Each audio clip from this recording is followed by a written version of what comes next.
Hi students, ನಮ್ಮ YouTube ಚಾನಲ್ಗೆ ನಿಮಗೆ ಸ್ವಾಗತ. ನೀವು ಮೊದಲನೇ ಬಾರಿ ನಮ್ಮ ವಿಡಿಯೋನ ನೋಡ್ತಾ ಇದ್ದರೆ ಸಬ್ಸ್ಕ್ರೈಬ್ ಮಾಡಿ, ಬೆಲ್ ಐಕನ್ನ ಕ್ಲಿಕ್ ಮಾಡಿ. ನಾವು ಕಳೆದ ವಿಡಿಯೋನಲ್ಲಿ 9ಕ್ಕೆ ಪೂರಕ ಮತ್ತು 10ಕ್ಕೆ ಪೂರಕವನ್ನು ನೋಡಿದ್ವಿ. ಇವತ್ತು 9ಕ್ಕೆ ಪೂರಕವನ್ನು ಇಲ್ಲಿ ಏಕನ್ಯೂನೇನ ಪೂರ್ವೇಣ ಅಂತಕ್ಕಂಥ ಒಂದು ಸೂತ್ರದಲ್ಲಿ ಹೇಗೆ ಬಳಕೆ ಆಗುತ್ತದೆ ಅಂತ ನೋಡೋಣ. ನೋಡಿ, ಈ ಒಂದು ಸೂತ್ರ ವೇದಗಣಿತದಲ್ಲಿ ಬರ್ತಕ್ಕಂಥ ಒಂದು ಸೂತ್ರವಾಗಿದ್ದು, ಇದು 9 ಇರ್ತಕ್ಕಂಥ ಒಂದು ಸಂಖ್ಯೆಗೆ ಬೇರೆ ಯಾವುದೇ ಸಂಖ್ಯೆಯನ್ನು ಗುಣಾಕಾರ ಮಾಡಲು ಬಳಕೆ ಮಾಡಬಹುದು ನಾವು. ನೋಡಿ, ಇಲ್ಲಿ 87 ಇದೆ. 87 ಗುಣಿಲೆ 99 ಅಂದಾಗ ನಾವೇನು ಮಾಡಬೇಕು? ಈ ಕಡೆ ಇರ್ತಕ್ಕಂಥ ಒಂದು ಪೂರ್ವ ಇಲ್ಲಿ ಸೂತ್ರನೇ ಇದೆ, ಏಕನ್ಯೂನೇನ ಪೂರ್ವೇಣ, ಅಂದರೆ ಪೂರ್ವದಲ್ಲಿರ್ತಕ್ಕಂತಹ ಸಂಖ್ಯೆಯಲ್ಲಿ ಒಂದು ಕಡಿಮೆ ಮಾಡಬೇಕು. ಅಂದರೆ 8 7 ಇರೋದನ್ನು 8 6, 87 ಇರೋದನ್ನು 86 ಅಂತ ಬರ್ಕೋಬೇಕು. ಈ ಕಡೆ 8ಕ್ಕೆ 9ಕ್ಕೆ ಈ ಕಡೆ 8 ಇದೆ ಅಂದರೆ ಇಲ್ಲಿ 1, 6 ಇದೆ ಅಂದರೆ 3 ಬರುತ್ತೆ. ಸೊ 9ಕ್ಕೆ 8ರ ಪೂರಕ 1, 6ರ ಪೂರಕ 3. ಕಳೆದ ವಿಡಿಯೋನ ಯಾರು ಚೆನ್ನಾಗಿ ಕರೆಕ್ಟಾಗಿ ನೋಡಿಬಿಟ್ಟು 9ಕ್ಕೆ ಪೂರಕ 10ಕ್ಕೆ ಪೂರಕಗಳನ್ನ ನಿಮಗೆ ಕಂಠಪಾಠ ಮಾಡಿಕೊಳ್ಳಿ ಅಂತ ಹೇಳಿದ್ದೆ. ಯಾರು ಕಂಠಪಾಠ ಮಾಡಿದ್ದೀರಾ ಅವರಿಗೆ ಇದು ತುಂಬ ಸುಲಭವಾಗಿ ತಿಳಿಯುತ್ತೆ. ಮತ್ತೊಂದು ಸಾರಿ ಹೇಳ್ತೀನಿ, 9ಕ್ಕೆ ಪೂರಕ ಅಂದರೆ ಏನು ಅಂದರೆ, ಯಾವ 2 ಅಂಕಿಗಳನ್ನು ಕೂಡಿಸಿದ್ರೆ ಮೊತ್ತ 9 ಆಗುತ್ತದೆಯೋ ಅವುಗಳಿಗೆ 9ರ ಪೂರಕಗಳು ಅಂತ ನಾವು ಹೇಳ್ತೀವಿ. ಈಗ 8 ಮತ್ತು 1 ಕೂಡಿಸಿದಾಗ 9 ಆಗುತ್ತೆ, 6 ಮತ್ತು 3 ಕೂಡಿಸಿದಾಗ 9 ಆಗುತ್ತೆ. ಸೊ ಈ ರೀತಿ ನಾವೇನು ಮಾಡ್ಬೋದು? ಈಸಿಯಾಗಿ ಕ್ಯಾಲ್ಕುಲೇಷನ್ ಮಾಡ್ಬೋದು. ನೋಡಿ, ಉತ್ತರ 8 6 1 3 ಅಂತ ಆಗುತ್ತೆ. ಈ ಕಡೆ 26 ಗುಣಿಲೆ 99 ಅಂದಾಗ 26ಕ್ಕೆ 1 ಕಡಿಮೆ ಮಾಡಿ 25 ಅಂತ ಬರ್ಕೊಂಡ್ವಿ. 2ಕ್ಕೆ 9ರ ಪೂರಕ 7, 5ಕ್ಕೆ 9ರ ಪೂರಕ 4. ಸೊ ಉತ್ತರ ಏನಾಯಿತು? 2 5 7 6. ಸೊ ವೇದಗಣಿತದಲ್ಲಿ ನಾವು ಸ್ಥಾನ ಬೆಲೆ ಪ್ರಕಾರ ಓದೋದನ್ನು ಆಮೇಲೆ ಅಭ್ಯಾಸ ಮಾಡೋದು. ಇವಾಗ ನಾವು ಬಿಡಿಯಾಗಿ ಓದಿ ನಾವು ಲೆಕ್ಕ ಮಾಡ್ತಕ್ಕಂಥದ್ದನ್ನು ನಾವು ಮೊದಲು ಪ್ರಾರಂಭದಲ್ಲಿ ನಾವು ಮಾಡೋಣ. ನೋಡಿ, 609 ಇದೆ. ಸೊ ಇದಕ್ಕೆ 1 ಕಡಿಮೆ ಮಾಡಿದಾಗ 608 ಆಗುತ್ತೆ. ಸೊ ಈ ಕಡೆ 6ಕ್ಕೆ 3 ಪೂರಕ, 0ಗೆ 9, 8ಕ್ಕೆ 1. ಸೊ ಈ ಪೂರಕಗಳನ್ನು ನೀವು ಕಂಠಪಾಠ ಮಾಡಿದ್ರಿ ಅಂದ್ರೇ ನಿಮಗೆ ಈ ಲೆಕ್ಕಗಳು ಮಾಡಲಿಕ್ಕೆ ತುಂಬ ಈಸಿ ಆಗುತ್ತೆ. ಸೊ ಉತ್ತರ ಇಲ್ಲಿ ಬರ್ದಿದ್ದೀನಿ ನೋಡಿ, 1 2 3. ನಾನು ಸುಮ್ಮನೆ ಸಂಖ್ಯೆಗಳು ಹಾಕ್ಕೊಂಡಿದ್ದೀನಿ. ನೀವು ಯಾವ ಸಂಖ್ಯೆ ಬೇಕಾದರೂ ಹಾಕ್ಕೊಂಡು ನೀವು 9 ಹಾಕ್ಕೊಂಡು ಲೆಕ್ಕ ಮಾಡಬೇಕು. ಆದಷ್ಟು ಹೆಚ್ಚೆಚ್ಚು ಸಂಖ್ಯೆಗಳನ್ನು ಹಾಕ್ಕೊಂಡು ನೀವು ಲೆಕ್ಕಗಳನ್ನು ಮಾಡಿದಾಗ, ಹೆಚ್ಚೆಚ್ಚು ಲೆಕ್ಕಗಳು ನೀವೇ ಸ್ವತಃ ಮಾಡಿದಾಗ ನಿಮಗೆ ಅಭ್ಯಾಸ ಚೆನ್ನಾಗಾಗುತ್ತೆ. ನೋಡಿ, 1 2 2 ಅಂತ ಬರ್ಕೊಂಡು 1 ಕಡಿಮೆ ಮಾಡಿದಾಗ ಇಷ್ಟಾಗುತ್ತೆ. ಸೊ 1ಕ್ಕೆ 8 ಪೂರಕ, 2ಕ್ಕೆ 7 ಪೂರಕ, ಮತ್ತು 2ಕ್ಕೆ 7 ಪೂರಕ, ಅಂದರೆ ಉತ್ತರ 1 2 2 8 7 7 ಆಗುತ್ತೆ. ಅದೇ ರೀತಿ 1 2 4 6, ಅಂದರೆ ನಾನು ಹಾಗೆ ಮನಸ್ಸಿಗೆ ಬಂದಂಥ ಸಂಖ್ಯೆಗಳನ್ನು ನಾನು ಬರ್ಕೊಂಡಿದ್ದೀನಿ. ನೋಡಿ, ಇಲ್ಲಿ 1 ಕಡಿಮೆ ಮಾಡಿದಾಗ ಏನಾಗುತ್ತೆ? 1ಕ್ಕೆ 8 ಪೂರಕ, 2ಕ್ಕೆ 7 ಪೂರಕ, 4ಕ್ಕೆ 5 ಪೂರಕ, 5ಕ್ಕೆ 4 ಪೂರಕ. ಅಂದರೆ ಇಲ್ಲಿ 9ರ ಪೂರಕ ಅಂಕಿಗಳನ್ನೇ ನಾವಿಲ್ಲಿ ಬಳಸ್ಕೋಬೇಕು. ಸೊ ಇಲ್ಲಿ 7 3 6 8 ಇದೆ. ಸೊ 8ಕ್ಕೆ 1 ಕಡಿಮೆ ಮಾಡಿದಾಗ ಏನಾಗುತ್ತೆ? 7ಕ್ಕೆ 2 ಪೂರಕ, 3ಕ್ಕೆ 6 ಪೂರಕ, 6ಕ್ಕೆ 3 ಪೂರಕ, 7ಕ್ಕೆ 2 ಪೂರಕ. ಸೊ ಇವೆರಡೂ ಭಾಗಗಳನ್ನು, ಪೂರ್ವದಲ್ಲಿರ್ತಕ್ಕಂಥ ಭಾಗ ಮತ್ತು ಈ ಕಡೆ ಬಲಭಾಗದಲ್ಲಿ ಎಡಭಾಗದಲ್ಲಿರ್ತಕ್ಕಂಥ ಭಾಗಗಳನ್ನು ಸೇರಿಸಿ ಬರೆದಾಗ ಏನಾಗುತ್ತೆ?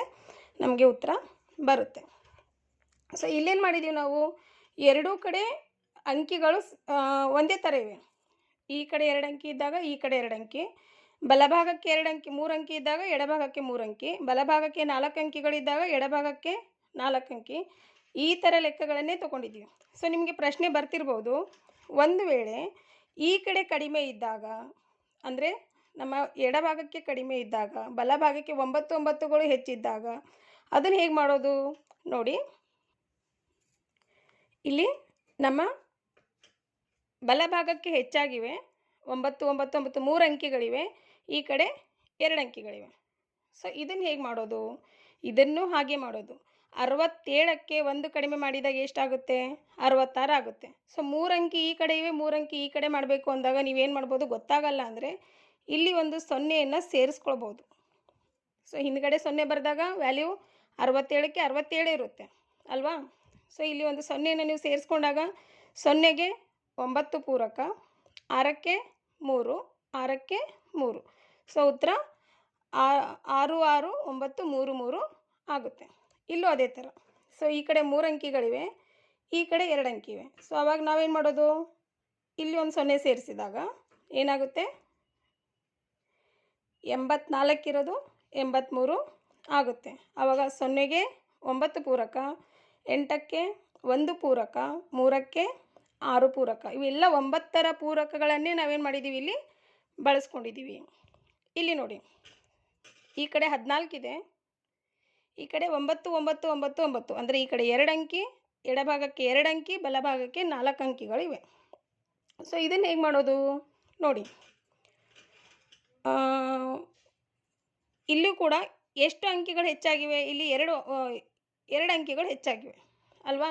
ಸೊ ಇಲ್ಲಿ 2 0ಗಳನ್ನು ನೀವು ಸೇರಿಸ್ಕೋಬೋದು.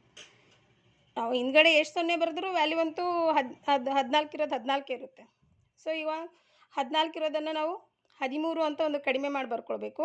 0ಗೆ 9 ಪೂರಕ, 0ಗೆ 9 ಪೂರಕ, 1ಕ್ಕೆ 8, 3ಕ್ಕೆ 6. ಸೊ ಈ ಥರ ನಾವು ಉತ್ತರವನ್ನು ಕಂಡ್ಕೋಬೋದು. ಇಲ್ಲಿ ಈ ಕಡೆ 3 ಇದೆ, ಈ ಕಡೆ 4 ಅಂಕಿಗಳಿವೆ. ಸೊ ಇಲ್ಲಿ ಫಸ್ಟಿಗೆ ನಾವೇನು ಮಾಡ್ಬೋದು? ಒಂದು 0ಯನ್ನು ಸೇರಿಸ್ಬಿಟ್ಟು ಒಂದು ಏಕನ್ಯೂನ್ಯ ಮಾಡಿದಾಗ ಮತ್ತೆ 7ಕ್ಕೆ 0ಗೆ 9, 7ಕ್ಕೆ 2, 5ಕ್ಕೆ 4, 5ಕ್ಕೆ 4. ಸೊ ಇಲ್ಲೂ ನಾನು ಅದೇ ಥರ ಬರೆದಿದ್ದು ನೋಡಿ.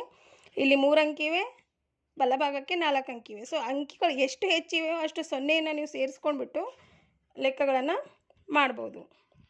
ಸೊ 706 ಇರೋದು 705 ಅಂತ ಬರ್ಕೊಂಡಾಗ 0ಗೆ 9 ಪೂರಕ ಆಗುತ್ತೆ, 9ರ ಪೂರಕ, 7ಕ್ಕೆ 2, 0ಗೆ 9, 5ಕ್ಕೆ 4. ಸೊ 2 ಭಾಗಗಳು ಸೇರಿಸಿದಾಗ 7 0 5 9 2 9 4 ಉತ್ತರ ಆಗುತ್ತೆ. ಈ ಕಡೆ ಈ 2 ಕಡೆ ನಾನೇನು ಮಾಡಿದ್ದೀನಿ? ಒಂದು ಲಾಸ್ಟಲ್ಲಿ ನಿಮಗೆ 2 ಈಕ್ವಲ್ ಆಗಿರೋದು ಹಾಕಿದ್ದೀನಿ. ಸೊ ಇಲ್ಲಿ ಇರ್ತಕ್ಕಂಥ ನಿಯಮ ದೊಡ್ಡದಾಗೇನಿಲ್ಲ. ನಮ್ಮ ಪೂರ್ವದಲ್ಲಿರ್ತಕ್ಕಂಥ ಒಂದು ಸಂಖ್ಯೆಯನ್ನು 1 ಕಡಿಮೆ ಮಾಡಿ ಬರ್ಕೋಬೇಕು. ನಂತರದಲ್ಲಿ ಸ್ಟಾರ್ಟಿಂಗಿನಿಂದ 8ಕ್ಕೆ 1, 3ಕ್ಕೆ 6, 4ಕ್ಕೆ 5, 7ಕ್ಕೆ 2 ಈ ಲೆಕ್ಕವನ್ನು ನೀವು ಮಾಡಬೇಕು ಅಂತಂದರೆ ನಿಮಗೆ 9ರ ಪೂರಕಗಳು ಕಂಠಸ್ಥವಾಗಿ ಬರಬೇಕು. ಸೊ ಅದೇನು ತುಂಬ ಕಷ್ಟವಾಗಿರ್ತಕ್ಕಂಥವಲ್ಲ.